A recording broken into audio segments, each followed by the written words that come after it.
बाबू थोड़ा साउंड बढ़ा दे इसका। हेलो, साउंड बढ़ाइए इसका, साउंड बढ़ाइए। देखिए अल्लाह भैया अरविंद ये बैठो बनी। हेलो हेलो, थोड़ा साउंड लेवल उठाओ बेटा।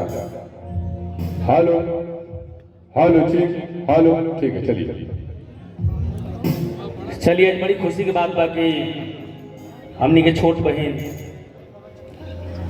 आज सगाई भइल, रिंग सिरोमणि भइल, आज दिनों धराइल है। बड़ भैया अजीत हलचल जी जरा सौजन्य से सारा कलाकार लोग उपस्थित बा। हमनी के गुरु तुल्य आदरणीय अरविंद सिंह अभियंता जी यहाँ के चरण स्पर्श करके प्रणाम बा। साहेब मामा आप कलाकारों के मसीहा अरविंद भैया, आप महेश भैया मुखिया जी, सबकरा के प्रणाम बा। जितना कलाकार लोग, गोलू भाई, प्रभाकर बाबा, बुझी के कलाकार के जब घट लगल वैसे ज्यादा समय ना लेते हुए छोटा सा रविराजन भैया गाने 2 गो गीत, लेकिन 1.5 गो गा के खत्म कर दिए। ऐसे कलाकार लोग ढेर बा। अजीत हलचल जी के हमारे जिंदगी में बहुत सपोर्ट प्रेम बा।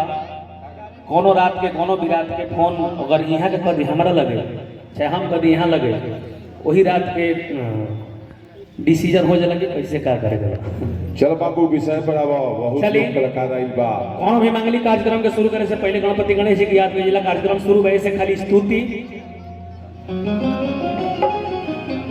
स्तुति ओकरा बाद एगो बहिना खाती गई। अगर पहले हम गायक आलम राज घर बिलगंज जिला छपरा सारण बिहार, या जितना लोग उपस्थित बा सब यूट्यूबर भाई के, गार्जियन लोग के, कलाकार बंधु के, सब तरह के दोनों हाथ जोड़ के प्रणाम करते नहीं कि मंच पर कोनो त्रुटि हो जाए और उस लोग अपना घर के लड़का समझ के माफ करो। आई एगो लड़का के बसों बाबा के दरबार में जाके कहलस, कैसे कैसे हो